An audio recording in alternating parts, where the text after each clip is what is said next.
And welcome back to our channel all university exam. आज की इस वीडियो में हम लोग कंप्लीट माइक्रो इकोनॉमिक्स के वन शॉट वीडियो में सारे टॉपिक, सारे यूनिट, सारे सिलेबस को कवर करेंगे, जो कि एक वीडियो आपके लिए एनफ होगा, जो कि आपको इससे बाहर एक भी क्वेश्चंस देखने को नहीं मिलेगा। ठीक है, तो सारे यूनिट, सारे टॉपिक्स को आज की इस वीडियो में कवर करेंगे। इसी क्लास में आपको कॉन्सेप्ट भी क्लियर हो जाएंगे, क्वेश्चंस यहाँ से बन जाएंगे, इसके अलावा क्लास में ही आपको रिवाइज हो जाएंगे। ठीक है, तो अगर आपने व्हाट्सएप ग्रुप से ज्वाइन नहीं किया तो कर लीजिएगा, जिसका लिंक आपको डिस्क्रिप्शन बॉक्स में मिल जाएगा। इसके अलावा अगर आप चैनल पर पहली बार है, चैनल को सब्सक्राइब कर लेना। ठीक है, यहाँ पे जितने भी कोर्सेज होते हैं उससे रिलेटेड सारी चीज़ें यहाँ पे प्रोवाइड की जाती हैं लखनऊ विश्वविद्यालय से, जो भी और अदर यूनिवर्सिटी हैं। अब मैंने ऑलरेडी 2 वीडियोस इससे रिलेटेड अपलोडेड की है कि इसके PYQ इंपॉर्टेंट क्वेश्चंस को, अगर आपने वो वीडियो नहीं देखी तो उसको जाके देख लेना। चलिए वीडियो को स्टार्ट करते हैं। ठीक है, और आप लोग के ही डिमांड पे ये सारी चीज़ें हैं, तो जितना हो सके इस वीडियो को अपना प्यार दीजिएगा, ज़्यादा से ज़्यादा शेयर करिएगा जो भी स्टूडेंट्स का माइक्रो इकोनॉमिक्स पेपर है। इसके अलावा बैच नहीं ज्वाइन किया है तो बैच को ज्वाइन कर लीजिएगा, क्योंकि बिना इस बैच को ज्वाइन किए आप ये मत सोचो कि हमें फ्री में चीज़ें अगर मिल जा रही हैं यूट्यूब पे ही, उससे कुछ भी नहीं, वो आप सिर्फ पास हो सकते हो। लेकिन अगर आपको पूरी तरीके से कंप्लीट प्रिपरेशन करनी है तो आप इस बैच को बिल्कुल आप ज्वाइन कर सकते हैं, जो कि सिर्फ 299 में आपको पूरी चीज़ें यहाँ पे मिलने वाली हैं। बैच को ज्वाइन करने के लिए आप हमारे ऑफिशियल नंबर दिया ही हुआ है, तो इस पर आप कांटेक्ट कर सकते हैं, कोई भी अगर आपको प्रॉब्लम है। और ये सीरीज़ जो है बाइलिंगुअल में रहेगी सारी चीज़ें। पहला क्वेश्चन है यहाँ पर, ठीक, पहला क्वेश्चन है यहाँ पर, define economics and explain the wealth, welfare, scarcity and growth oriented definitions and discuss the concept of scarcity and optimum utilization of the example. भाई इकोनॉमिक्स क्या होता है ये तो सभी जानते होंगे, ये वर्ड तो सुना ही होगा, लेकिन यहाँ पे आपको एग्जाम में लिखना कैसे है वो चीज़ें आपको यहाँ पे समझनी है कि इकोनॉमिक्स क्या होता है। अब इसमें बहुत सारे डिफिनेशंस भी दी गई हैं, तो सबके अलग अलग view of point of view क्या है इकोनॉमिक्स को लेके, वो चीज़ें आपको यहाँ पे बतानी है। इसके अलावा जो कॉन्सेप्ट है स्क्रैटिसिटी क्या होता है और ऑप्टिमम यूटिलाइजेशन, तो सबसे पहले इकोनॉमिक्स की मीनिंग देख लेते हैं। तो अगर हम माइक्रो इकोनॉमिक्स में, तो मीनिंग ऑफ इकोनॉमिक्स, अर्थशास्त्र का अर्थ क्या है? Economics is a social science that studies how human beings allocate limited resources to satisfy the unlimited wants. मतलब इकोनॉमिक्स का मतलब यही हुआ कि आपके पास सोर्सेज क्या हैं? लिमिटेड है।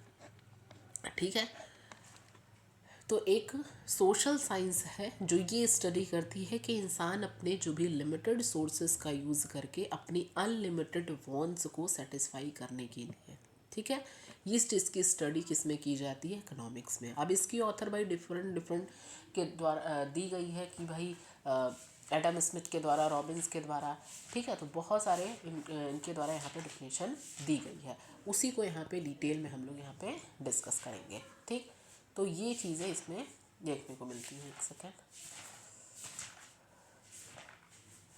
चलिए नेक्स्ट आता है,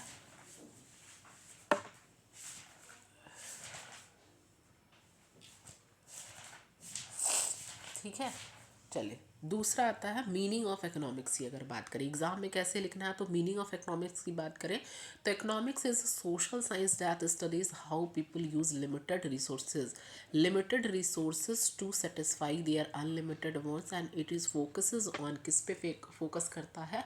आपके प्रोडक्शन पे, डिस्ट्रीब्यूशन पे, एक्सचेंज पे और consumption of goods and services पे। तो अर्थशास्त्र ओवरऑल एक क्या है? एक सामाजिक विज्ञान है जो ये अध्ययन करता है कि मनुष्य उत सीमित संसाधनों का उपयोग करके अपनी जो असीमित आवश्यकताएं हैं उसको क्या कर सके? पूरा कर सके। और इकोनॉमिक्स जो है वो फोकस करता है प्रोडक्शन पे, डिस्ट्रीब्यूशन पे, एक्सचेंज पे और consumption of the goods and services पे। इस चीज़ पे होता है कि मतलब लिमिटेड सोर्सेज का यूज़ करके वो अपनी अनलिमिटेड वंस को सेटिस्फाई कर सके। ठीक, तो इससे अगर हम कॉन्सेप्ट का ओवरऑल देखें, ये सारे पॉइंट्स आप पढ़ लेना, एग्जाम में आपको ऐसे ही लिखना है। तो इकोनॉमिक्स जो होता है वो किससे डील करता है? स्क्रैटिसिटी ऑफ द रिसोर्सेज। ठीक है, दूसरा अनलिमिटेड ह्यूमन वॉन्ट्स। आपकी वॉन्ट्स क्या है? अनलिमिटेड है, कभी आपके वॉन्ट्स जो है ख़त्म नहीं होगा। आपकी कभी इच्छाएं हैं जो कम, तो वो उसकी कोई लिमिट नहीं है। Choice and decision making, efficient use of resources, economic growth and development. तो अर्थशास्त्र ये कहता है कि ये रिसोर्सेज की कमी है। ठीक है, आप ह्यूमन के वॉन्ट्स जो है अनलिमिटेड हैं, ठीक है, उनके पास क्या है? चॉइस और डिसीजन मेकिंग। तो ये सारी चीज़ें यहाँ पे, ठीक है, वांट्स जो होते हैं अनलिमिटेड होते हैं, रिसोर्सेज लिमिटेड होते हैं। तो इस चीज़ की यहाँ पूरा की स्टडी की जाती है कि इकोनॉमिक्स जो है वो सब्जेक्ट होता है जो कि ये बताता है कि लिमिटेड रिसोर्सेज का बेस्ट यूज़ कैसे किया जाता है और अनलिमिटेड वॉन्ट्स को फुलफ़िल करने के लिए इस चीज़ की स्टडी की जाती है। ये सारे पॉइंट्स आपको अपने एग्ज़ाम में लिखने हैं। अगर हम नेचर ऑफ इकोनॉमिक्स की बात करें तो नेचर का मतलब यहाँ पर हो इसकी विशेषता की बात की जा रही है। विशेषता की बात कहें तो इसको हम फीचर्स भी बोलते हैं, फीचर्स या कैरेक्टरिस्टिक्स भी बोलते हैं। तो अगर बोले कि इकोनॉमिक्स किस तरह का नेचर है, नेचर की बात करें तो जो नेचर होता है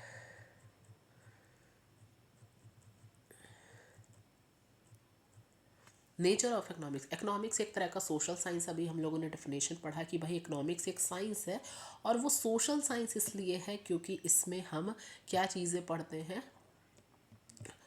cause and effect relationship economic activity using the systematic method. ठीक है, क्योंकि सोशल साइंस इसलिए क्या है क्योंकि ये ह्यूमन बिहेवियर से डील करता है। ठीक, ह्यूमन बिहेवियर से डील करता है और किससे रिलेटेड होता है, प्रोडक्शन से, एक्सचेंज से, consumptions of goods and services से, इसलिए ये सोशल साइंस है। इस स्टेटमेंट में भी एक क्वेश्चन पूछ सकता है, बताओ कि इकोनॉमिक्स अगर सोशल साइंस है, एक्सप्लेन द स्टेटमेंट। तो आपको वही चीज़ें एक्सप्लेन करनी है कि इसमें आपका सारे फैक्टर्स आते हैं, production, exchange, consumption of goods and services, उसकी सारी चीज़ें। ठीक, तो it studies the human behaviour. Obvious सी बात है कि इकोनॉमिक्स डील करता है ह्यूमन बिहेवियर इन सोसाइटी जो कि production, exchange, consumption, distribution of wealth से रिलेटेड है। दूसरा यहाँ पे है it focuses on choice and scarcity. ठीक है, बहुत सारे इसमें आपके फीचर्स आ जाएंगे, इसके अलावा भी 4 फीचर्स के अलावा बाकी फीचर्स भी ऐड कर सकते हैं कि इकोनॉमिक्स एक पॉजिटिव और नॉर्मेटिव साइंस भी है, एक सकारात्मक और आदर्श विज्ञान भी है, ये भी आपने पढ़ा होगा। तो पॉजिटिव इकोनॉमिक्स सब कहा जाता है कि अगर ये पॉजिटिव है तो पॉजिटिव कि हमें व्हाट इज़ है क्या, और नॉर्मेटिव इकोनॉमिक्स में कि क्या होना चाहिए। ठीक, next it focuses on choice and scarcity. Economics एक आर्ट और साइंस भी है, ये भी विशेषताएं आप ऐड कर सकते हैं, कला और विज्ञान भी है, बिकॉज इट प्रोवाइड्स नॉलेज के अलावा ये प्रैक्टिकल सॉल्यूशंस को भी देखता है। Clear, it is both theoretical and practical. अभी हमने बताया कि इकोनॉमिक्स एक डायनामिक सब्जेक्ट है। इकोनॉमिक्स जो है वो स्टडीज़ स्क्रैटिसिटी एंड चॉइस, जो कि मैंने आपको बताया कि यहाँ पर जो अर्थशास्त्र है वो संसाधनों की कमी और उसमें जो भी सर्वोत्तम उपयोग के लिए किए गए चयन का अध्ययन करता है। क्लियर है यहाँ पे। चलो नेक्स्ट आते हैं हम लोग डिफिनेशंस ऑफ इकोनॉमिक्स। अब इसकी डिफिनेशन बहुत लोग के द्वारा दी गई है, जैसा कि आपको क्वेश्चन में ही देखने को मिल रहा है, रॉबिन्स, एडम स्मिथ, क्या क्या चीज़ों यहाँ पे कही गई हैं, तो उसको यहाँ पे देख लेते हैं। ठीक, तो डिफिनेशन ऑफ इकोनॉमिक, अर्थशास्त्र की परिभाषा, ये सारे आपको एग्जाम में इसी तरीके से लिखनी है जैसे आपको इस पीडीएफ में देखने को मिल रहा है। अगर बात करें वेल्थ डिफिनेशन, आपसे एग्जाम में पूछेगा कि वेल्थ डिफिनेशन बताओ भाई, तो वेल्थ डिफिनेशन किसके द्वारा दी गई है, एडम स्मिथ के द्वारा। अकॉर्डिंग टू एडम स्मिथ कहा गया economics is the study of wealth and how it is produced and distributed.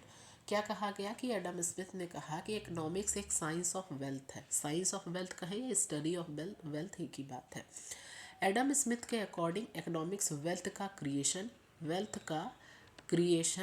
और ग्रोथ का स्टडी है। किसका, वेल्थ का क्रिएशन और इसके अलावा ग्रोथ का स्टडी है, जैसे प्रोडक्शन हो गया, डिस्ट्रीब्यूशन हो गया, and consumption of the goods and consumption of wealth.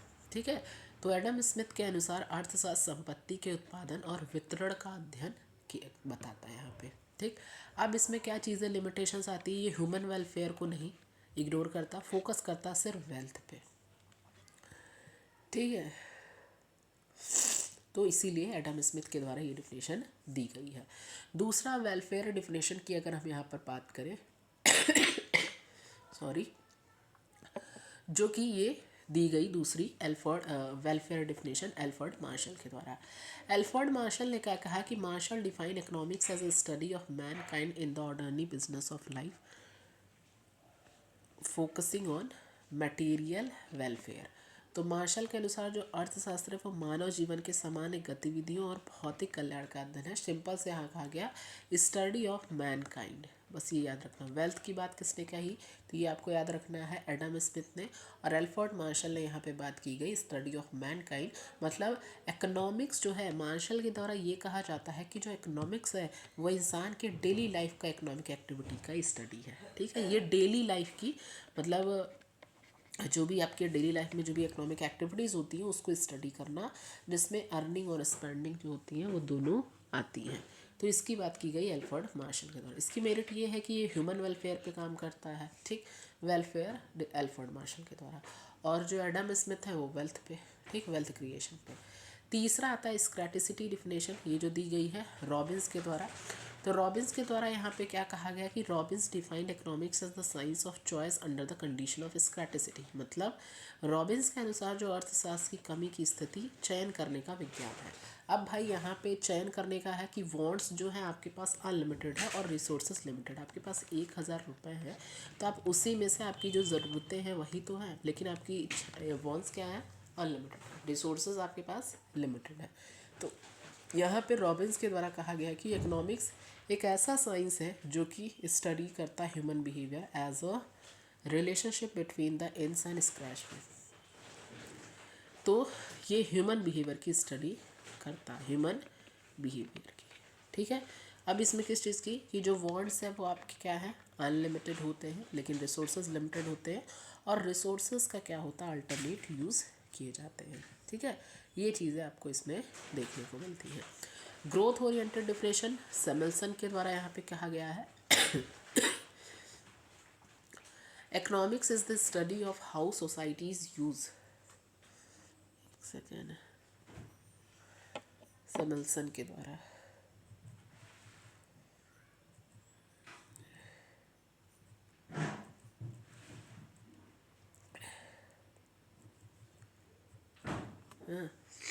Economics is the study of how activities use scarce resources to produce valuable goods and promote economic growth. Samuelson के अनुसार अर्थशास्त्र जो है दुर्लभ संसाधनों का उपयोग द्वारा वस्तुओं के उत्पादन और आर्थिक विकास का अध्ययन है। मतलब सैमुअल्सन के द्वारा क्या कहा गया, बेसिकली इस चीज़ पे फोकस किया जाता है कि कैसे वो सब्जेक्ट है जो ये स्टडी करता है कि सोसाइटी कैसे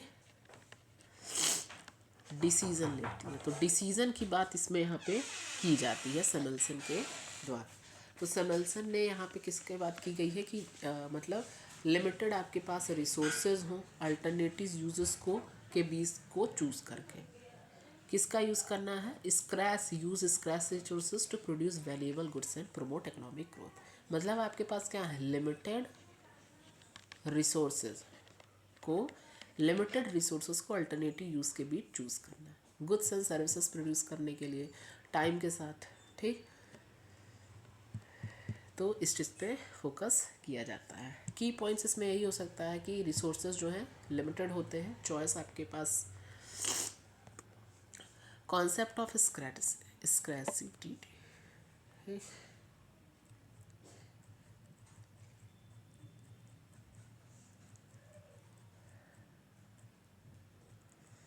चले, कॉन्सेप्ट ऑफ स्कैरसिटी, कमी की अवधारणा की यहाँ पे बात करें तो इसमें क्या कहा जा रहा है, scarcity means limited resources in comparison to unlimited once.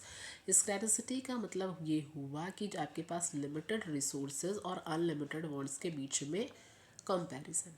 ठीक है, सीमित होना जबकि आवश्यकताएं असीमित होती हैं। तो स्क्रैटिसिटी का मतलब सिंपल सा होता है, तो रिसोर्सेज का लिमिटेड होना जबकि ह्यूमन वॉन्ट्स, आपको पता है कि हमारी जो इच्छाएं, हमारी जो वॉन्ट्स होते हैं वो अनलिमिटेड होते हैं और हमारे पास जो रिसोर्सेज होते हैं लिमिटेड होते हैं।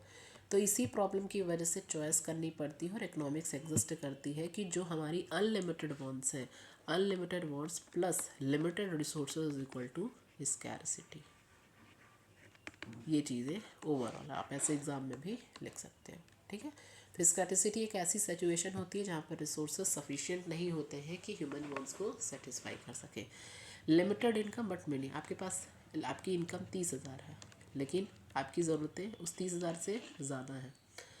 Limited land but increase in population, तो सिंपल सा वो सिचुएशन होती है जहाँ अवेलेबल रिसोर्सेज कम होते हैं लेकिन जो नीड्स और वॉन्ट्स ज़्यादा होते हैं।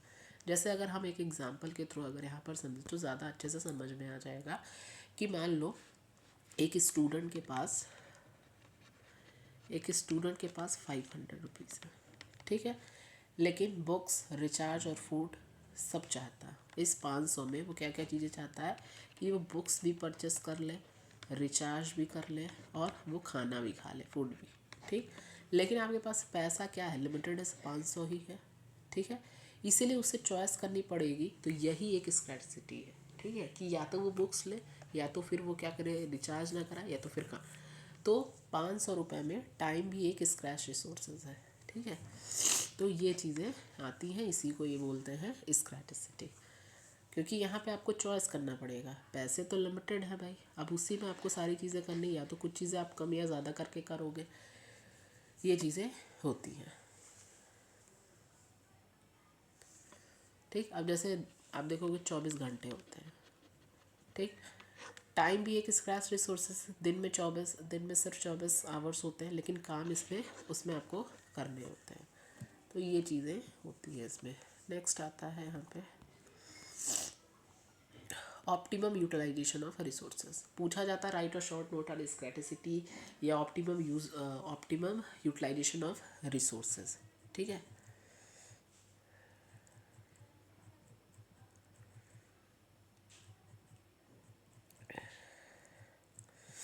अब ऑप्टिमम यूटिलाइजेशन ऑफ रिसोर्सेज की बात करें, संसाधनों का सर्वोत्तम उपयोग।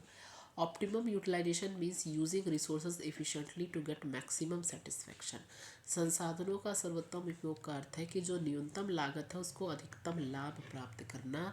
सिंपल सा मतलब है ऑप्टिमम यूटिलाइजेशन ऑफ रिसोर्सेज का कि जो अवेलेबल, जो लिमिटेड रिसोर्सेज हैं, जो अवेलेबल रिसोर्सेज हैं, जो लिमिटेड रिसोर्सेज हैं, उसको बेस्ट पॉसिबल यूज़ करना, ताकि जो मैक्सिमम आउटपुट और मैक्सिमम सेटिस्फेक्शन यहाँ पर अचीव हो सके मिनिमम वेस्टेज के साथ, ठीक। तो सिंपल वर्ड्स में हम यहाँ पर क्या कह सकते हैं, यहाँ पे लिमिटेड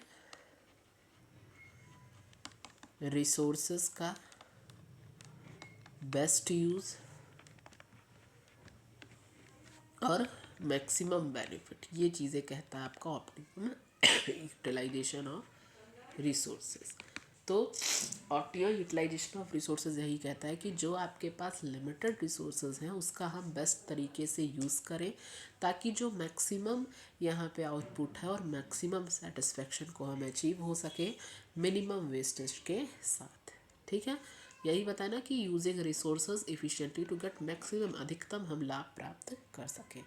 तो ऑप्टिमम यूटिलाइजेशन का रिसोर्सेज का मतलब यही हुआ कि रिसोर्सेज को एफिशिएंटली यूज़ करना, ठीक। तो इकोनॉमिक्स के अकॉर्डिंग यही चीज़ें कही गई हैं कि जो रिसोर्सेज हैं लिमिटेड होते हैं। जस्ट लाइक अगर हम बात करें लैंड, लेबर, कैपिटल, मनी और वॉन्ट्स अनलिमिटेड होते हैं। तो जब तक हम रिसोर्सेज की प्लानिंग, एलोकेशन और यूज़ ज़रूरी होते हैं, ठीक। जैसे कि मान लो एज एग्जांपल के थ्रू भी आप समझ सकते हो कि एक फैक्ट्री अगर मशीन्स को फुल कैपेसिटी पर यूज़ करे बिना वेस्टेज के, तो ये ऑप्टिमम यूटिलाइजेशन है, ठीक है। और एक मान लो कि एक स्टूडेंट जो है अपना टाइम प्रॉपरली प्लान करे, जैसे स्टडी करे, रिवीजन करे, रेस्ट करे, तो टाइम का ऑप्टिमम यूटिलाइजेशन होता है। तो जो भी आपके रिसोर्सेज हैं उसको हम यहाँ पे इफ़िशिएंटली यूज़ करें, ठीक है। तो मान लो आपका पेपर है, तो आप क्या करोगे, 2 घंटे पढ़ोगे, 1 घंटे रेस्ट करोगे, रिवीजन करोगे। तो इससे क्या होगा, स्टडी, रेस्ट और रिवीजन, वो टाइम का ऑप्टिमम यूटिलाइजेशन होता है, ठीक। अच्छा, इसकी क्या ज़रूरत है ये भी आप इसमें लिख सकते हो। मैक्सिमम प्रोडक्शन, कम रिसोर्सेज से ज़्यादा आउटपुट, कॉस्ट रिडक्शन, वेस्टेज कम होती है, इकोनॉमिक फास्ट ग्रोथ करती है, ज़्यादा गुड्स एंड सर्विसेज अवेलेबल होते हैं। इसके अलावा employment generation, resources properly use होने से जॉब्स बनती हैं, ठीक है। तो ये ओवरऑल ये चीज़ें होती हैं। Proper use of land for crops, efficient use of machines in factories, ठीक। दूसरा क्वेश्चन आता है, पहला क्वेश्चन काफ़ी इंपॉर्टेंट था। दूसरा क्वेश्चन आता है differentiate between micro economics and macro economics, explain their nature, scope and significance. यहाँ पे माइक्रो इकोनॉमिक्स और मैक्रो इकोनॉमिक्स होता क्या है, इसके अलावा इसके बीच में अंतर क्या है, यहाँ पे आपको इसका नेचर बताना है, स्कोप और significance.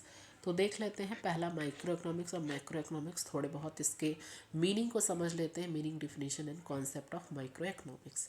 Micro economics is the branch of economics. Micro economics एक ऐसा ब्रांच ऑफ इकोनॉमिक्स है that studies with the economic behaviour of individual, जहाँ इंडिविजुअल यूनिट्स की बात हम करें। अगर हम individual units just like the consumers हो गया, फर्म हो गया, प्राइस हो गया, वेजेस हो गया, मार्केट हो गया, तो ये क्या हो गया आपका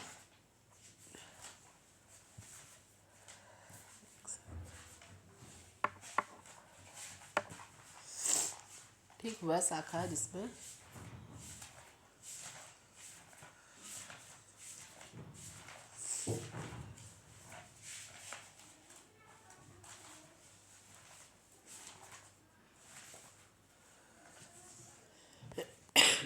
एक सेकेंड,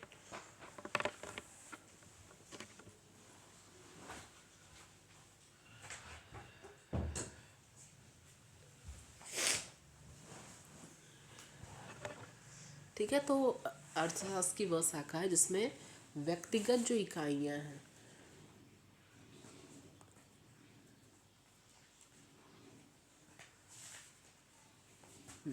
यहाँ पे it is a branch of economics that studies the economic behaviour of individual units की बात करें, इंडिविजुअल यूनिट्स की बात की जाती है, जैसे कंज्यूमर हो गया, फॉर्म हो गया, prices, wages in the market. तो और सूक्ष्म अर्थशास्त्र की वह शाखा है जिसमें व्यक्तिगत इकाइयों जैसे उपभोक्ता हो गया, फॉर्म हो गया, मूल्य हो गया, मजदूरी एवं बाजार का अध्ययन किया जाता है। तो माइक्रो का मतलब जब हम यहाँ पर इंडिविजुअल बिहेवियर, इंडिविजुअल यूनिट्स की स्टडी की जाती है।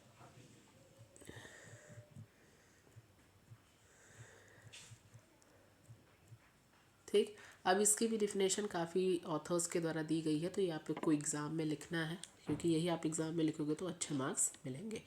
तो डिफिनेशन देखें, अगर हम परिभाषा देखें यहाँ पर माइक्रो इकोनॉमिक्स की,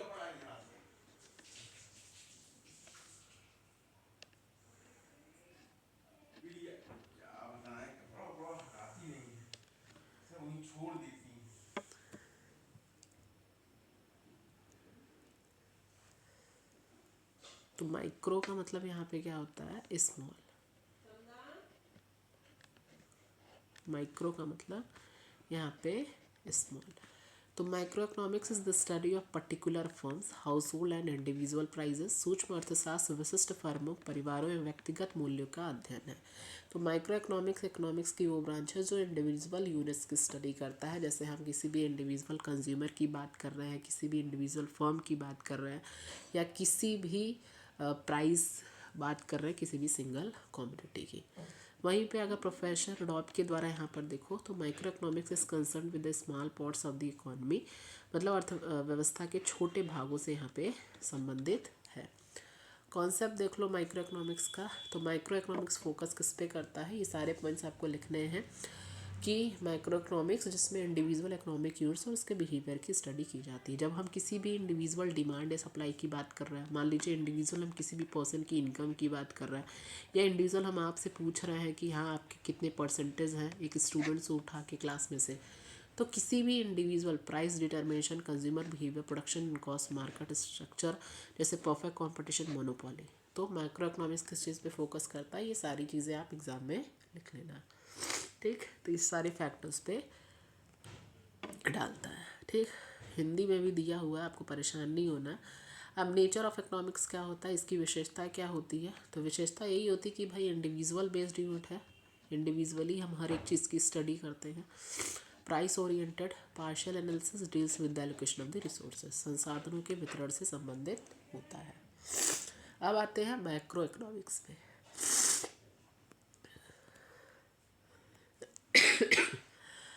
मीनिंग ऑफ मैक्रो इकोनॉमिक्स की बात करें, समष्टि अर्थशास्त्र, तो meaning of macro economics, macro economics is the branch of economics that studies the economy as a whole including national income, employment, inflation, poverty and economic growth. समष्टि अर्थशास्त्र की वो शाखा है जो पूरी अर्थव्यवस्था का अध्ययन करती है, जैसे राष्ट्रीय आय हो गया, रोजगार हो गया, मुद्रास्फीति हो गया, गरीबी एवं आर्थिक विकास। तो माइक्रो इकोनॉमिक्स में इकोनॉमिक्स जब हम पूरा होल या एग्रीगेट की स्टडी करते हैं, ठीक है, तो मैक्रो इकोनॉमिक्स पूरी इकॉनमी का ओवरऑल बिहेवियर स्टडी करते हैं। जब हम पूरी चीज़ें यहाँ पे जैसे कि नेशनल इनकम हो गया, इन्फ्लेशन डिफ्लेशन हो गया, अनएम्प्लॉयमेंट हो गया, मॉनेटरी पॉलिसी हो गया, फिजिकल पॉलिसी, सारे सारे पॉइंट्स बना के आप इसमें लिख सकते हैं कि किस चीज़ पे फोकस करता है। इसके अलावा डिफिनेशन देख लो। Different macro economics deals with non individual quantities but with aggregates. Aggregates का मतलब टोटल।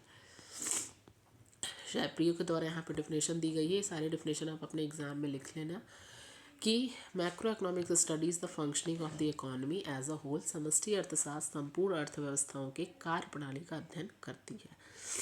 ठीक, as a whole, aggregate, total. ठीक है, ठीक।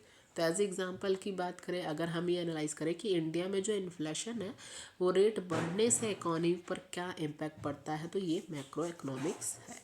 अब इसके बीच में यहाँ पर अंतर भी देख सकते हैं। पहले तो कॉन्सेप्ट देख लो, मैक्रो इकोनॉमिक्स किस चीज़ पे फोकस करता है। ये सारे पॉइंट्स आप अच्छे से एग्जाम में लिख लेना कि नेशनल इनकम एनालिसिस पे फोकस करता है, एम्प्लॉयमेंट और अनएम्प्लॉयमेंट पे, इन्फ्लेशन एंड डिफ्लेशन पे, मॉनेटरी और फिजिकल पॉलिसीज़ हो गई, इकोनॉमिक ग्रोथ और डेवलपमेंट पे। तो इन सारी चीज़ों पे क्या होता है, मैक्रो इकोनॉमिक्स जो है फोकस करता है।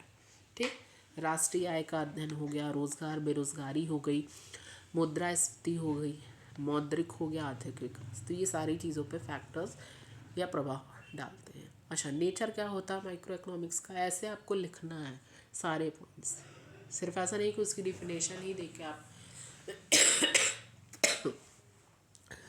तो नेचर की बात करें, एग्रीगेट स्टडी, होल स्टडी करता है, इनकम ओरिएंटेड है, general equilibrium and policy oriented. अब इसके बीच में अंतर क्या है, ये आप ऐसे एग्जाम में कितने पॉइंट्स मैंने लिखे हैं, 1 2 3 4।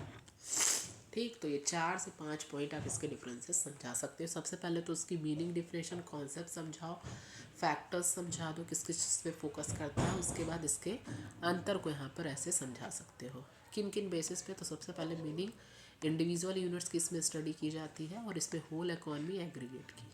ठीक, ये फोकस करता है किस पे, प्राइस या कंज्यूमर पे, इंडिविजुअल पे। लेकिन ये नेशनल इनकम हो गया, इन्फ्लेशन हो गया, या अनएम्प्लॉयमेंट हो गया, इन सब चीज़ों पे इसका एनालिसिस करें तो ये पार्शियल है और ये जनरल है। एग्जाम्पल में जैसे प्राइस ऑफ मिल्क और इन्फ्लेशन रेट। तो ये चीज़ें अंतर होती है। इसके अलावा अगर ये आपको नहीं तैयार हो रहा तो ये भी चीज़ें इसमें इंक्लूड कर सकते हैं। तीसरा क्वेश्चन आता है,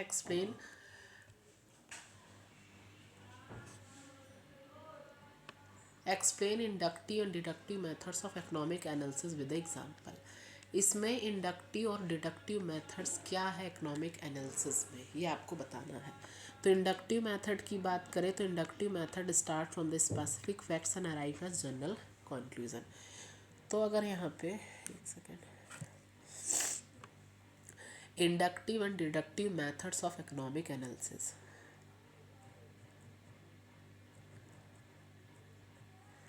क्या होता है भाई, इंडक्टिव आज्ञात्मक विधि। अगर हम समझे, सभी को पता होगा इंडक्टिव डिडक्टिव आप पढ़ते होंगे। तो इंडक्टिव इकोनॉमिक्स में थ्योरीज और लॉ बनाने के लिए 2 मेथड्स का यूज़ किया जाता है। ठीक है, तो इकोनॉमिक्स में जो भी थ्योरीज होती है और लॉ बनाने के लिए यहाँ पे 2 तरह के मेथड्स यूज़ किए जाते हैं, एक इंडक्टिव मेथड और एक होता है deductive method. Inductive method start from specific facts and arrives eight general conclusion. Inductive method क्या है, तो इंडक्टिव मेथड में जो रियल लाइफ फैक्ट्स हैं, real life facts, observation, data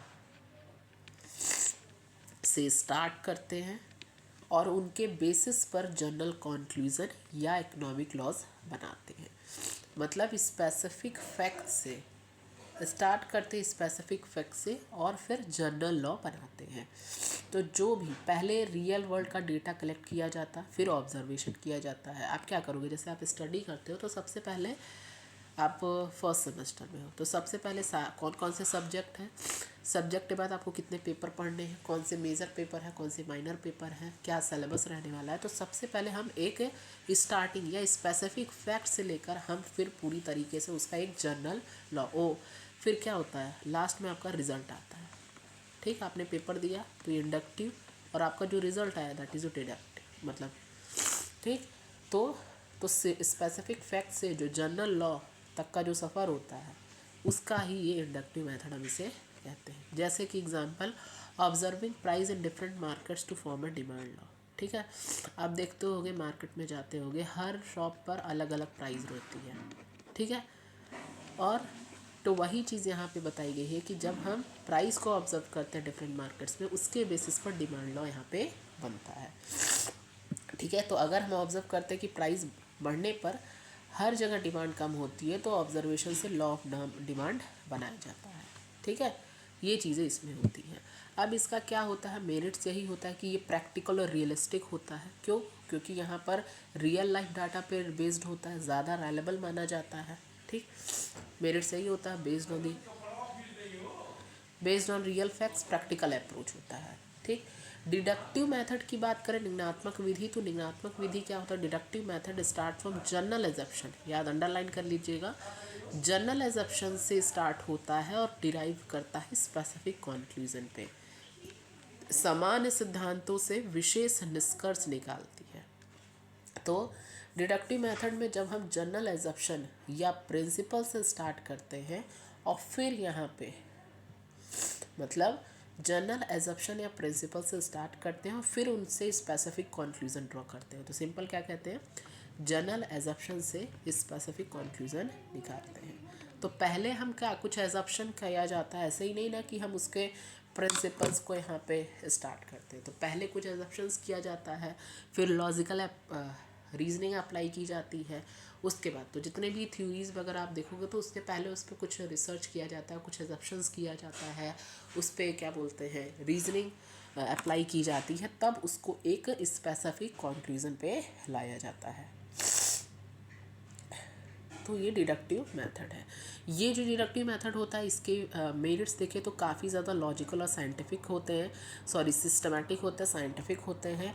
इसके अलावा ये काफ़ी ज़्यादा सिंपल भी होते हैं और ये फास्ट होते हैं, लॉजिकल और सिस्टमैटिक होते हैं, थ्योरेटिकल एनालिटिक के लिए यूज़फुल होते हैं। इसके बीच में अंतर भी आपसे एग्ज़ाम में पूछा जाता है, तो इसके बीच में अंतर भी आप यहाँ पे मैं लिख दे रही हूँ। ठीक, डिफरेंस पूछा जाता है तो बेसिस इंडक्टिव मेथड और ये हो गया डिडक्टिव मेथड। बेसिस में पहला देखोगे तो स्टार्टिंग पॉइंट जो होता है आपका इंडक्टिव में वो आपका फैक्ट्स और डेटा से। ठीक, लिख लीजिएगा कॉपी पेन। डिफरेंसेस भी ये किस पे होता है, एजप्शन, हम पहले उसको एजप्शंस पे होता है। दूसरा इसका जो डायरेक्शन होता है वो स्पेसिफिक से जनरल होता है और ये जनरल से स्पेसिफिक। ठीक, इसका दूसरा जो नेचर होता है, थोड़ा राइटिंग नहीं समझ में आ रही होगी तो थोड़ा सा कॉम्प्रोमाइज़ करिएगा, थोड़ा फास्ट में लिख रही हूँ, प्रैक्टिकल होता है, बोलते हुए भी चल रही हूँ, और ये जो होता है वो थ्योरेटिकल होता है। ऐसे डिफरेंसेस आपको अपने एग्जाम में लिखने, चाहे डिफरेंसेस पूछे जाए चाहे मीनिंग, ईजिली अगर आपका तैयार है तो हो जाएगा। इसका जो टाइम होता है वो टाइम कंज्यूमिंग, अगर इंडक्टिव में देखें तो ये काफ़ी ज़्यादा टाइम कंज्यूमिंग होता है, और वहीं डिडक्टिव मेथड में देखें तो ये लेस टाइम। फिर अगर हम रिलायबिलिटी की बात करें, किस पे ज़्यादा विश्वसनीय होता है, तो ये ज़्यादा रियलिस्टिक होता है और ये लेस रियलिस्टिक होता है। ठीक, ये तो पहला क्या हो गया, कितना, 3 4 5 डिफरेंसेस बताए। स्टार्टिंग कहाँ से होता है, फैक्ट्स और डेटा से। इसका ये एजप्शन पे होता है, इसका डायरेक्शन स्पेसिफिक से जनरल, जनरल टू स्पेसिफिक होता है डिडक्टिव। नेचर होता है ये प्रैक्टिकल होता है, ये थ्योरेटिकल होता है। इसका टाइम जो होता है ये टाइम कंज्यूमिंग और ये लेस टाइम। रिलायबल की बात करें तो ज़्यादा होता है और ये लेस रिलायबल, तो ये इसके बीच में डिफरेंसेस होता है। क्लियर है यहाँ तक? चलिए नेक्स्ट आते हैं अब। Question number 4, explain the law of diminishing marginal utility and the law of equimarginal utility, how do they help in determining consumer equilibrium। काफ़ी इंपॉर्टेंट है ये, वेरी वेरी इंपॉर्टेंट क्वेश्चन है, पेपर में ज़रूर देखने को मिलेगा 100% भाई, इसको तो छोड़ना ही नहीं है कि लॉ ऑफ डिमिनिशिंग मार्जिन, और जितनी भी चीज़ें आपको बतानी है वो ग्राफ के ही थ्रू बतानी है। ठीक, इस पेपर में ग्राफ और चार्ट के ही थ्रू। अब आ जाते हैं law of diminishing marginal utility. क्या होता है भाई, इसको समझ लो, आप लोग पढ़ा भी होगा थोड़ा बहुत, थोड़ी बहुत नॉलेज भी होगी, ये मान के हम चलते हैं। Law of diminishing marginal utility सापेक्ष सीमांत उपयोगिता का नियम क्या कहता है कि law states that a consumer consumes more and more units of a commodity, the marginal utility derived from each additional unit goes on diminishing. Law of diminishing margin, diminishing का मतलब ये कहता है law of diminishing marginal utility कि जब एक consumer same commodity को बार बार consume करता है तो हर जो एडिशनल यूनिट से मिलने वाली जो एक्स्ट्रा सेटिस्फेक्शन होती है वो धीरे धीरे कम हो जाती है। जस्ट लाइक जैसे अगर हम बात करें, हमने आइसक्रीम खाई, ठीक, हमने पहली आइसक्रीम खाई तो हमको बहुत ज़्यादा अच्छा लगा, मैक्सिमम सेटिस्फेक्शन मिला। हमने दूसरी आइसक्रीम खाई तो हमको उससे पहले वाले से कम सेटिस्फेक्शन मिला, थोड़ा कम सेटिस्फेक्शन। तीसरी आइसक्रीम खाई तो और कम सेटिस्फेक्शन। तो एक समय आएगा, क्या हो रहा है कि एक समय आएगा कि फोर्थ में होगा कि नहीं मेरा मन ही नहीं है, मेरा मन ही नहीं है, तो यहाँ क्या होगा, निगेटिव हो जाएगा। तो क्या हो गया, धीरे धीरे उसकी इच्छाएं क्या हो गई, आपकी आइसक्रीम खाने की इच्छा कम हो गई। तो धीरे धीरे क्या होता है, इसका मतलब एक्स्ट्रा यूनिट मिलने वाली यूटिलिटी क्या होता हो रही है, कम होती है। पहले मैक्सिमम, फिर उससे कम, फिर उससे कम, फिर नेगेटिव। तो यही कहता है डिमिनिशिंग मार्जिनल यूटिलिटी कि जितना कंज्यूम ज़्यादा करेंगे क्वांटिटी, मार्जिनल यूटिलिटी होती है हर एक एडिशनल यूनिट की, वो गिरने लगती है, डिमिनिशिंग कम होने लगती है। ये चीज़ें बात की गई है कि जैसे जैसे कंजप्शन बढ़ता है मार्जिनल यूटिलिटी रिड्यूस हो जाती है। आपको पता होगा, आपने एक एप्पल खाया तो एक एप्पल खाया बहुत अच्छा लगा, दूसरा खाया कम अच्छा लगा, तो यही ये यूटिलिटी बोलता है। ठीक है, अब एग्ज़ाम में कैसे लिखना है उसको देख लो भाई। मीनिंग लिखना है आपको एग्जाम में, तो law of diminishing marginal utility state that consumer consumes more and more units of the same commodity, जो एडिशनल सेटिस्फेक्शन होता है obtained from each successive until goes on decreasing, गिरने लगती है। एल्फर्ड मार्शल के द्वारा डिफिनेशन दी गई है, एग्ज़ाम में आपको ये डिफिनेशन लिखनी है क्योंकि यही डिफिनेशन लिखने पर ही आपको अपने एग्ज़ाम में मिलेगा, और एग्जाम्पल भी आपसे पूछा जाता है, तो एग्जाम्पल भी आपको अपने एग्ज़ाम में देना है। ठीक है, the additional Alfred Marshall, the additional benefit which a person derives from a given increase in his stock of a thing diminishes with every increase in the that he has. तो जैसे जैसे consumption बढ़ता है marginal utility reduce हो जाती है। Clear है? यहाँ पे मैंने डायग्राम ही लिया है जैसे यूनिट्स ऑफ एप्पल, आपने एक एप्पल खाया तो टोटल यूटिलिटी 20, ठीक, दूसरा एप्पल खाया उससे मार्जिनल टोटल यूटिलिटी 35, ठीक है। तो कंजप्शन बढ़ने पर मार्जिनल यूटिलिटी फॉल्स हो जा रही है। ठीक, ये आपको डायग्राम बनाना है अपने एग्ज़ाम में, मैं थोड़ा सा जूम कर देती हूँ। ठीक, ये अब इसके एजप्शन क्या होते हैं ये आपको एग्जाम में लिखना है। Assumption, units of the commodity are identical, consumer यहाँ रैशनल होता है, consumption is a continuous, taste and preference remain constant, consumer is rational, utility can be measured. Simple सा मतलब इसके एजप्शन यही कहते हैं, कंज्यूमर जो होता है वो रैशनल होता है, सेम कमोडिटी कंटिन्यूसली कंज्यूम की जाती है, यूनिट्स ऑफ जो कमोडिटी होती है वो सेम क्वांटिटी सेम क्वालिटी की होती है, टेस्ट और हैबिट कांस्टेंट रहता है, लेकिन आपका धीरे धीरे देखो उस चीज़ के खाने की जो इच्छा है वो क्या हो जाती है, एक नेगेटिव पे आ जाती है। तो ये चीज़ें इसके एजप्शन में हो गए। इम्पॉर्टेंस या इम्पॉर्टेंस की अगर हम बात करें तो इसकी ज़रूरत की, तो ये लॉ ऑफ डिमांड पे बेसिस करता है, मांग का नियम। हेल्प इन प्राइस डिटर्मिनेशन, ठीक है, मूल्य निर्धारण में सहायक होता है, एक्सप्लेन करता है कि उपभोक्ता व्यवहार की व्याख्या, और यूजफुल इन टैक्सेशन में पब्लिक फाइनेंस। तो प्राइस डिटर्मिनेशन में हेल्प करता है, टैक्सेशन और पब्लिक फाइनेंस में यूजफुल होता है। ठीक ठीक, तो यही चीज़ इसमें बताई जाती है कि every increase in consumption marginal utility decrease करता है। क्लियर है? एक्सेप्शन में यही देख सकते हैं अपवाद में, रेयर आर्टिकल जैसे लिक्विड ड्रग्स हो गए, मनी, हॉबीज़ एंड नॉलेज। आपको एग्जाम में ऐसे लिखना है इसलिए मैंने यहाँ पे दे दिया है। चलिए, दूसरा आता है law of equi marginal utility. Law of equi marginal utility क्या होता है?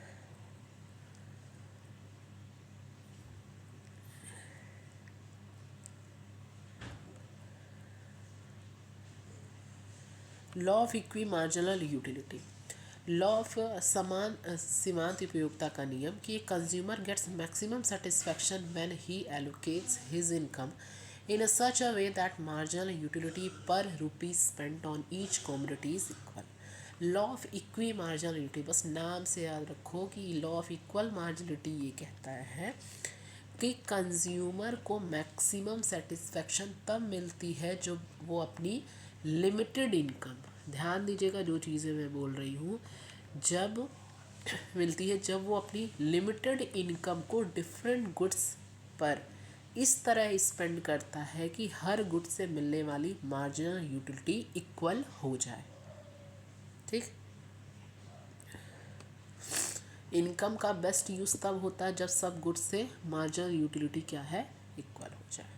ठीक, तो यहाँ पे एक फॉर्मूला आता है कि marginal utility of X and price of X is equal to marginal utility of Y and price of, हर गुड पर रुपये मार्जिनल यूटिलिटी इक्वल होनी चाहिए।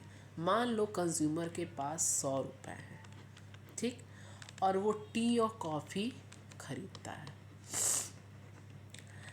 अगर टी पर खर्च किया,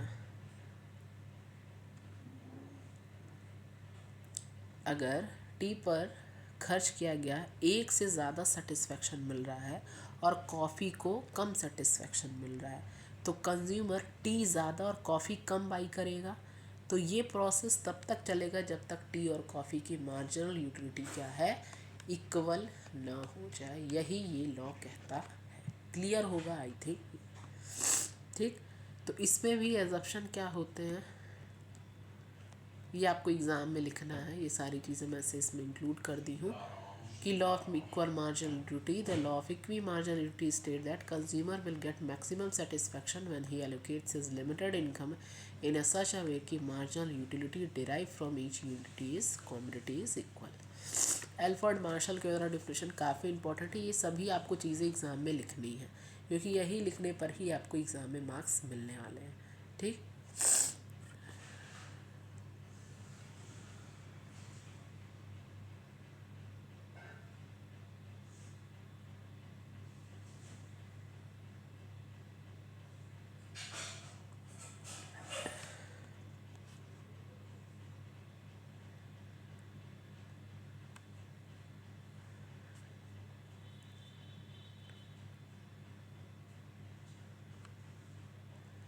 चलो, if a person has a thing which he can put to several uses, he will distribute it among those users in a such a way that the marginal utility of the uses,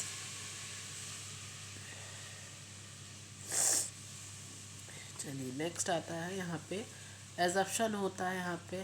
तो example भी दिखाया गया है क्योंकि exam में पूछा जाता है कि suppose a consumer has 100 rupees to spend on apple and oranges, he will spend his income in such a way that कि marginal utility per rupee spent on apples become equal to the marginal utility per rupee spent on oranges। यहाँ आपको मैंने utility schedule ही बताया है कि marginal utility of Apple और marginal utility of orange. Conclusion क्या होता है यहाँ पे कि जब दोनों वस्तुएं की सीमांत उपयोगिता समान हो जाती तब उपभोक्ता उपभोग रोक देता है। इसका एग्जैप्शन यही है कि कंज्यूमर रैशनल है, इनकम जो है वो लिमिटेड है, price of the goods constant है, मार्जिनल यूटिलिटी मेजरेबल होती है। इसके अलावा कंज्यूमर इक्विलिब्रियम एक्सप्लेन करता है। इसकी ज़रूरत क्या है, it is a basis of consumer equilibrium explain करता है, हेल्प करता है, इनकम एलोकेशन का बेस्ट रूल देता है, यूज़फुल होता है प्राइस थ्योरी में। इसके अलावा एक्सप्लेन कंज्यूमर बिहेवियर को समझने में हेल्प करता है। एक्सेप्शंस ये सारी चीज़ें होते तो आप इसको लिख सकते हो, ये सारे आपको लिखना है। नेक्स्ट आता है यहाँ पर कंज्यूमर इक्विलिब्रियम। भाई कंज्यूमर इक्विलिब्रियम इज अचीव जब मार्जिनल यूटिलिटी आपके प्राइस के बराबर हो जाता है। ये आपसे एग्जाम में मार्केट इक्विलिब्रियम भी पूछा जाता है, तो कंफ्यूज नहीं होना है। पूछा जाता कंज्यूमर इक्विलिब्रियम उपभोक्ता संतुलन क्या है या मार्केट इक्विलिब्रियम, तो जहाँ पर मार्जिनल यूटिलिटी आपके प्राइस के बराबर हो जाती है तो वो कंज्यूमर उपभोक्ता संतुलन प्राप्त होता है।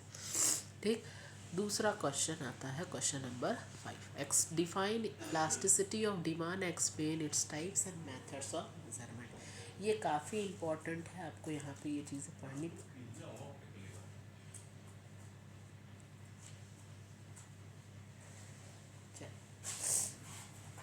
नेक्स्ट आता है इलास्टिसिटी ऑफ डिमांड। क्या होता है इसको देख लेते हैं हम लोग। ठीक, सॉरी, चलिए नेक्स्ट आता है इलास्टिसिटी ऑफ डिमांड। इसको समझ लेते हैं। और मैथड्स काफ़ी पूछा जाता है, इंडिविजुअल भी पूछा जाता है। प्राइस इलास्टिसिटी ऑफ डिमांड क्या होता है, इनकम इलास्टिसिटी ऑफ डिमांड। तो इलास्टिसिटी ऑफ डिमांड को अच्छे से समझ लेते हैं आपको, क्योंकि ये काफ़ी पूछा जाता है।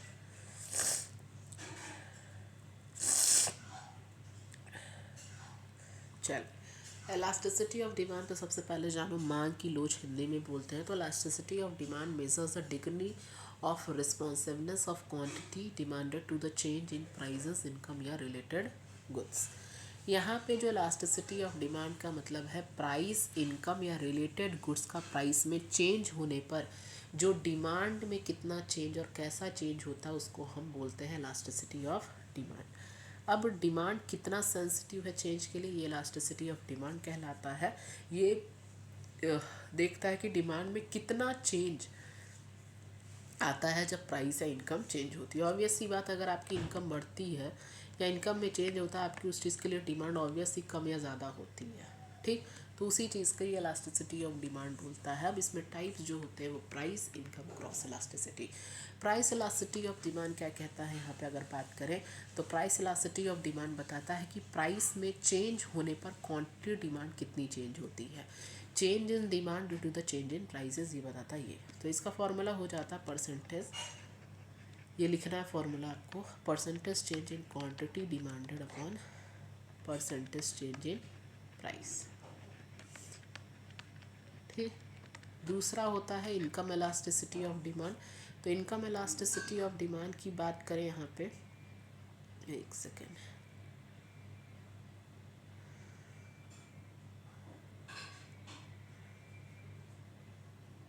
हाँ, इनकम इलास्टिसिटी ऑफ डिमांड की बात करें तो change in demand to do the income change.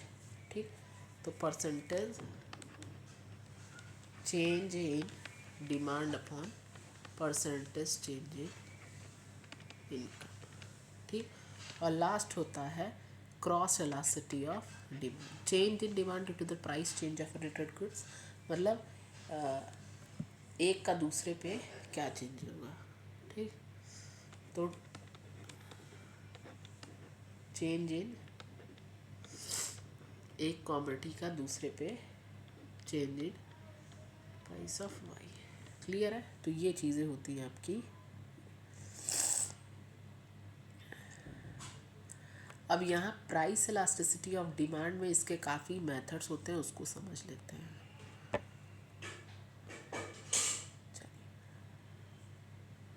तो methods of measuring the price elasticity.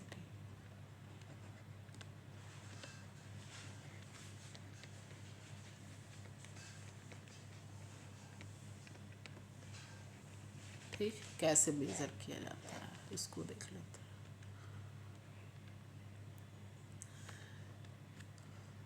पहला होता है यहाँ पे percentage method.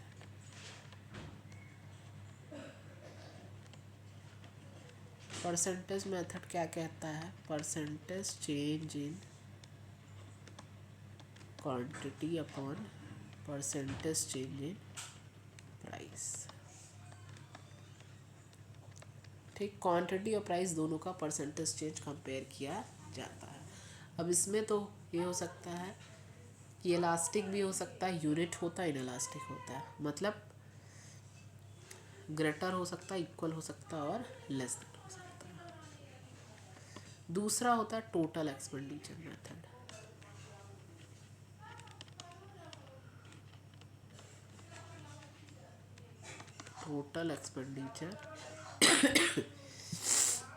Total expenditure method में देखा जाता है कि प्राइस चेंज होने पर जो टोटल एक्सपेंडिचर है, प्राइस और क्वांटिटी क्या होता है। ठीक, अब इसमें भी क्या होता है कि प्राइस कम है तो टोटल एक्सपेंडिचर ज़्यादा है, तो इलास्टिक। प्राइस अगर यहाँ पे कम है और टोटल एक्सपेंडिचर कम है तो यहाँ पे इनएलास्टिक। और प्राइस अगर कम है और टोटल एक्सपेंडिचर सेम है तो यूनिट इलास्टिक। ठीक, दूसरा मेथड। तीसरा मेथड क्या होता है, पूछा जाता है न्यूमेरिकल में, इसलिए मैं बता रही हूँ। तीसरा होता है पॉइंट इलास्टिसिटी और point elasticity method. Point elasticity method कहता है कि lower segment upon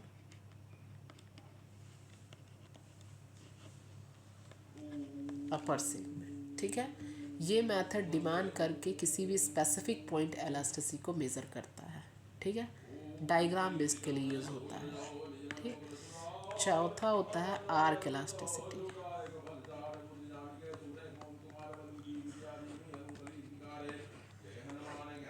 percentage change in price upon percentage change in quantity upon price into P1 price P2 upon Q1 plus Q2। तो जब प्राइस और quantity में large change हो तब arc elasticity use करते हैं। ठीक, ये चारों आपके मेथड्स होते हैं। क्लियर है यहाँ तक? यही चीज़ें देखो यहाँ पे दिया हुआ था वो मेथड्स, मैंने सोचा नहीं लिया इसमें। परसेंटेज में देखो यहाँ पे दिया टोटल एक्सपेंडिचर पॉइंट यार, इसी तरीके से आपको एग्जाम में लिखना है। चलिए नेक्स्ट क्वेश्चन आता है, question number 6। What is the indifference curve analysis explain price effect, income effect and substitution effect with the diagrams. अब भाई इंडिफरेंस कर्व एनालिसिस क्या होता है उसको अच्छे से समझते हैं।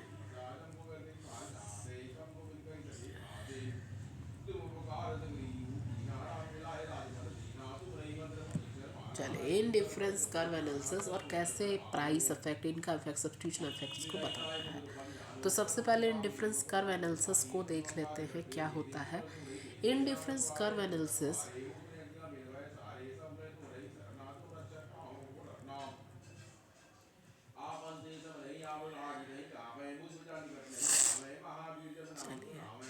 indifference curve analysis shows consumer preferences through curves representing the combination of the goods given equal satisfaction। उपभोक्ता की प्राथमिकताओं को दर्शाता है जहां विभिन्न जो वस्तु होते हैं संयोजन समान संतुष्टि प्रदान करते हैं। ठीक है, तो इंडिफरेंस कर्व एक ऐसी कर्व होती है जो गुड्स का कॉम्बिनेशन को दिखाती है जिसमें कंज्यूमर को सेम सेटिस्फेक्शन मिलता है।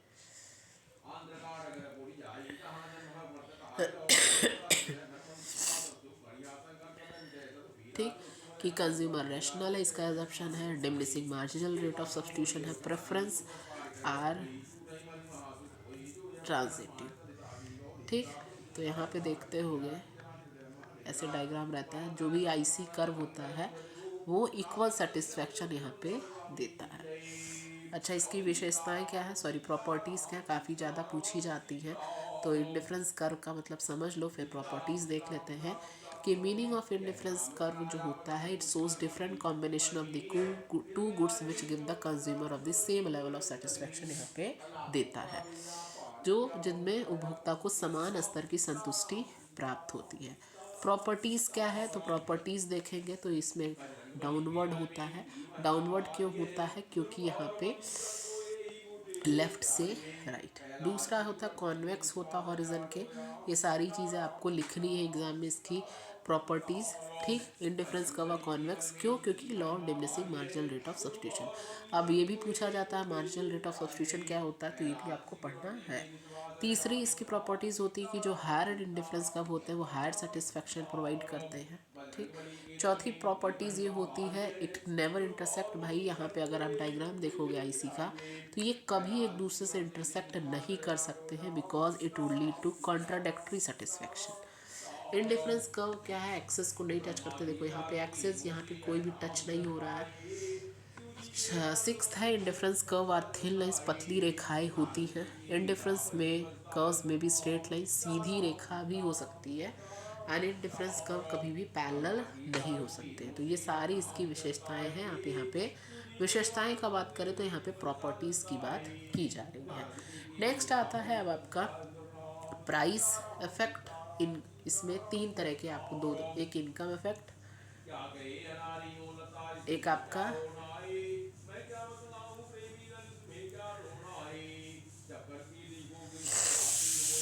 ठीक इनकम इफेक्ट, सब्सटीट्यूशन इफेक्ट, इसको देख लेते हैं।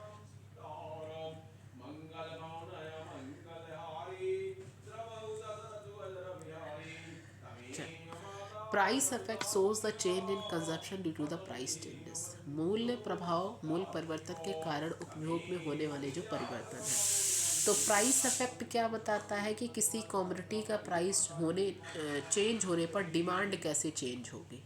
ठीक है, तो price effect is equal to क्या होता है, price effect is equal to income effect plus substitution effect. कि प्राइस किसी भी कमोडिटी का अगर प्राइस चेंज होने पर डिमांड कैसे चेंज होती है, प्राइस इफेक्ट बताता है। तो price effect is equal to total change in quantity demanded to the price changes. अब इसमें आता है आपका इनकम इफेक्ट। इनकम इफेक्ट सोर्स change in consumption due to change in real income. वास्तविक आय में परिवर्तन के कारण जो उपभोग के परिवर्तन को दर्शाता है। ठीक है, इनकम इफेक्ट ये बताता है कि प्राइस के चेंज से कंज्यूमर की जो रियल इनकम है या जो परचेसिंग पावर कैसे चेंज होती है, तो इससे डिमांड चेंज होती है। अगर मान लो ब्रेड है एज एग्जांपल ले रहे हैं, तो ब्रेड का जो प्राइस है वो गिरता है, रियल इनकम इंक्रीज होती है और ज़्यादा ब्रेड लोग खरीदते हैं। अगर प्राइस बढ़ता है, रियल इनकम गिरती है, कम ब्रेड खरीदते हैं एज एग्जांपल। तो इनका इफेक्ट कहता है कि प्राइस के चेंज से कंज्यूमर की रियल इनकम या परचेजिंग पावर चेंज है। ऑब्वियस सी बात है कि आपकी जब इनकम बढ़ती है तो आपकी डिमांड ज़्यादा बढ़ जाती है। तो वही चीज़ इसमें कही गई है। सब्सटीट्यूशन की अगर बात करें तो सब्सटीट्यूशन इफेक्ट सोर्स change in consumption due to the relative price changes. Substitution effect सोर्स change in consumption due to relative price changes का मतलब यहाँ पर ये हुआ कि प्राइस चेंज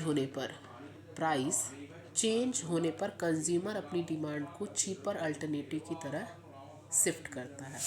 अगर मान लो राइस का प्राइस बढ़ता है और वीट का प्राइस स्टेबल है, तो कंज्यूमर राइस कम और वीट ज़्यादा खरीदेंगे, ऑब्वियस सी बात है। तो ये सब्सटीट्यूट मतलब एक के बदले हम दूसरी चीज़ों को सब्सटीट्यूट ले लेते हैं। ठीक, ये चीज़ है। क्वेश्चन नंबर 7 आता है, explain the law of variable proportion and the law of return to scale, discuss their significance in production। Law of variable proportion है क्या और law of return to scale क्या है, इसकी क्या ज़रूरत है, इंपॉर्टेंस या नीड की बात करें प्रोडक्शन में। तो लॉ ऑफ वेरिएबल प्रोपोर्शन क्या कहता है, परिवर्तनीय अनुपात का नियम। The law of variable proportion state that when more और more units of the variable factor are combined with a fixed factor, the total output initially increases at increasing rate, then at a diminishing rate and finally decreases। ठीक है, background को थोड़ा सा ignore करिएगा।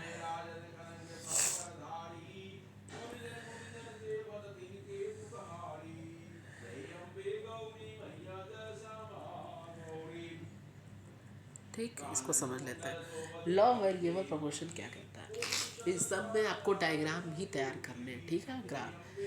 Law of variable proportion ये कहता है कि जब यहाँ पर एक वेरिएबल फैक्टर, समझिएगा जो चीज़ें मैं बोल रही हूँ, एक वेरिएबल फैक्टर जो है को एक से ज़्यादा फिक्स फैक्टर्स के साथ बढ़ाया जाता है, तो जो टोटल आउटपुट पहले तेज़ी से और फिर धीरे धीरे बढ़ता है और आखिर में वो गिरने लगता है। ठीक है, मतलब एक फैक्टर को बढ़ाओ और आउटपुट इंक्रीज़ होता है, और एक स्टेज के बाद जो आउटपुट होता है वो कम इंक्रीज या डिक्रीज़ होता है। तो ये चीज़ें लॉ ऑफ वेरिएबल प्रोपोर्शन बताता है। ठीक, तो एक वेरिएबल फैक्टर फिक्स फैक्टर के साथ यूज़ करते हैं, मतलब एक वेरिएबल फैक्टर जैसे लेबर हो गया और फिक्स फैक्टर जैसे लैंड मशीनरी के साथ यूज़ करते हैं, तो आउटपुट की ग्रेड 3 स्टेज से गुजरती है। क्या होती है, 3 स्टेज से गुजरती है। तो लॉ ऑफ इंक्रीजिंग रिटर्न 3 आता है यहाँ पे। पहला तो इंक्रीज करेगा, इंक्रीजिंग रेट क्या, आउटपुट तेज़ी से बढ़ता है, मार्जिनल प्रोडक्ट और एवरेज प्रोडक्ट दोनों इंक्रीज होते हैं। दूसरा डिमिनिशिंग आउटपुट क्या होता है, धीरे धीरे यहाँ पर क्या होता है, बढ़ता है, और मार्जिनल जो प्रोडक्ट है यहाँ पे गिर जाता है। ये बेस्ट स्टेज ऑफ प्रोडक्शन होता है। एवरेज जो प्रोडक्ट होता है मैक्सिमम तक पहुँचने पर ग्रेजुअली वो डिक्रीज हो जाता है और निगेटिव हो जाता है। जब आउटपुट क्या हो जाता है, निगेटिव होता है, गिर जाता है, मार्जिनल प्रोडक्ट नेगेटिव हो जाता है। Reason overcrowding of variable factors. ठीक, तो 3 स्टेज इसमें आते हैं। पहला है आपका इंक्रीजिंग रिटर्न, दूसरा है डिक्रीजिंग रिटर्न, निगेटिव रिटर्न। ये 3 चीज़ें आती हैं। इसकी क्या ज़रूरत होती है, सिग्निफिकेंस की बात करें तो ये फर्म को डिसाइड करता है ऑप्टिमम इनपुट कितना यूज़ है और शॉर्ट रन प्रोडक्शन बिहेवियर के लिए। ठीक, एजप्शन है एक फैक्टर्स जो वेरिएबल होगा अदर फिक्स्ड होगा। इसके डायग्राम आपको देख लेना है।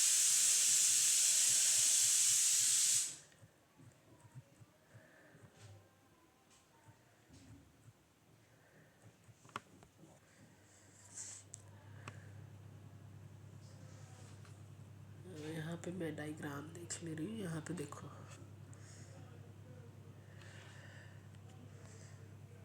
ये है।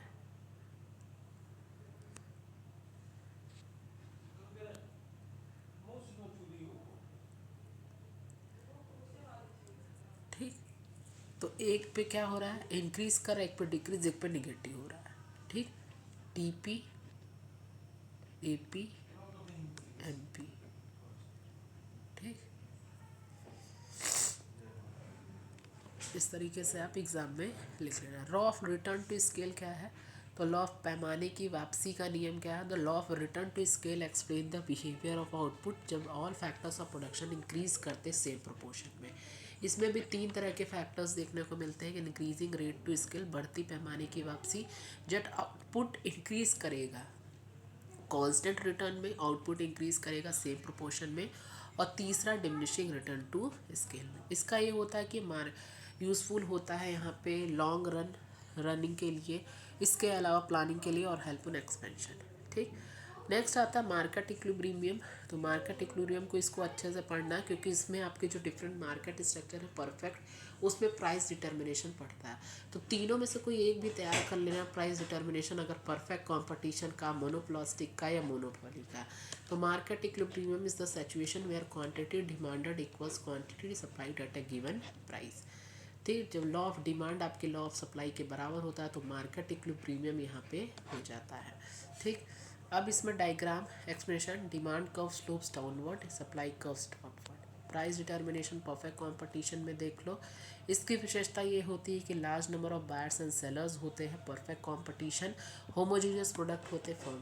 ठीक, डायग्राम आपको देखना है, इंटरेक्शन ऑफ मार्केट डायग्राम में आप तैयार कर लेना।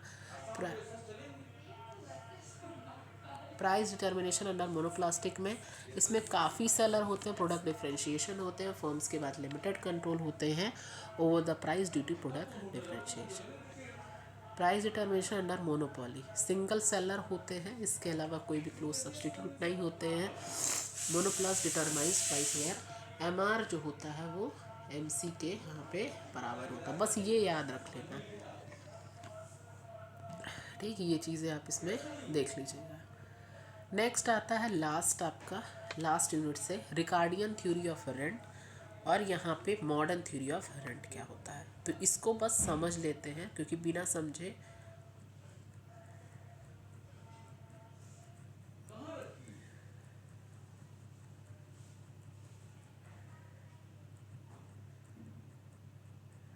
ठीक, इसको बस समझ लेते हैं हम लोग। रिकार्डियन थ्योरी ऑफ रेंट की बात यहाँ पे की जाती है कि according to David Ricardo rent arises due to the differences in the fertility of land. Rent is the portion of the produce paid to the landlord for the use of original and insustainable parts. ठीक है, थोड़ा सा मेरी आवाज़ अगर आपको clear नहीं हो पा रही हो तो थोड़ा सा कॉम्प्रोमाइज़ करिएगा। तो रेंट का मतलब होता है लैंड का यूज़, लैंड के यूज़ के लिए मिलने वाली जो पेमेंट। तो इकोनॉमिक्स में रेंट के कॉन्सेप्ट को मेनली 2 थ्योरीज एक्सप्लेन करती हैं, एक रिकार्डियन थ्योरी ऑफ रेंट और modern theory. Ricardian theory of rent यही बोलता है कि लैंड की फर्टिलिटी के डिफरेंस की वजह से अराइज होती है। ठीक है, ये चीज़ इसमें एजप्शन होता है कि ये land is fixed in supply, land differs is fertility, law of diminishing. तो लैंड की फर्टिलिटी डिफरेंट होती है, सप्लाई ऑफ लैंड फिक्स्ड होती है, law of diminishing return apply होता है। इसके अलावा यहाँ पे बात करें तो लैंड की जो नेचुरल फर्टिलिटी और लोकेशन के डिफरेंस की वजह से रेंट पेड होती है। ठीक, मॉडर्न थ्योरी ऑफ रेंट की बात करें तो modern economics define rent as a यहाँ पे surplus earn by any factor of production. ठीक, तो मॉडर्न थ्योरी ऑफ रेंट की बात करें तो रेंट सिर्फ लैंड तक लिमिटेड नहीं होती है, बल्कि यहाँ पर हर फैक्टर ऑफ प्रोडक्शन पर अप्लाई होती है। हर फैक्टर ऑफ प्रोडक्शन की बात करें तो लैंड, लेबर, कैपिटल, एंटरप्रेन्योर, इन सब पर अप्लाई होती है। तो रेंट यहाँ पे surplus earning over transfer earning. तो रेंट है वो एक excess payment made to a factor over its transfer earning. ठीक, तो इकोनॉमिक करंट अब आ जाते हैं। Economic current is equal to actual earnings minus transfer earning. ये दोनों के बीच में डिफरेंसेस है। क्वेजी रन काफ़ी एग्जाम में पूछे जाते हैं। ये शॉर्ट रन होता है, लॉन्ग रन, इन सब टॉपिक्स को मैंने पेड बैच में बहुत अच्छे से एक्सप्लेन किया। जो भी बच्चे अगर हमसे जुड़े होंगे उनको ये सब चीज़ें तो एकदम याद हो गई होंगी। तो शॉर्ट क्लासेस है इसलिए शॉर्ट वीडियो है, तो हम इसको थोड़े बहुत ही हम लोग यहाँ पे समझेंगे। ठीक, लास्ट क्वेश्चन है discuss the theory of wages and compare theory relevance in the economy. Subsistence theory of wages की बात करें तो wages tend to remain at subsistence level necessary to work का सम।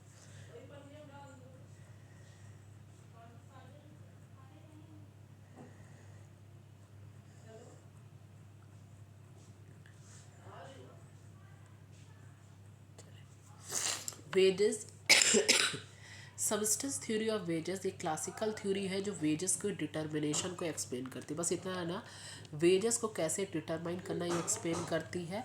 और इस थ्योरी में डेविड रिकार्डो और थॉमस माल्थिस ने एसोसिएट किया था। ये भी एग्जाम इंपॉर्टेंट है, डेविड रिकार्डो और थॉमस माल्थिस के द्वारा। ठीक, इसमें प्रोडक्टिविटी नो और कोई वैलिड नहीं होती है आज की डेट में।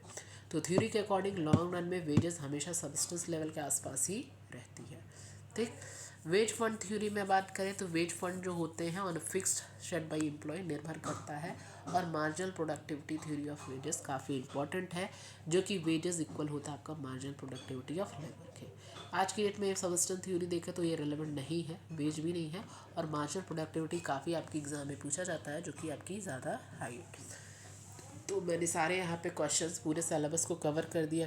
जो भी चीज़ें इस पीडीएफ में लिखी है उसी तरीके से आप एग्ज़ाम में लिखनी है। ठीक है, वीडियो आपके लिए हेल्पफुल होगा, वीडियो को लाइक कर देना और जितना हो सके शेयर कर देना।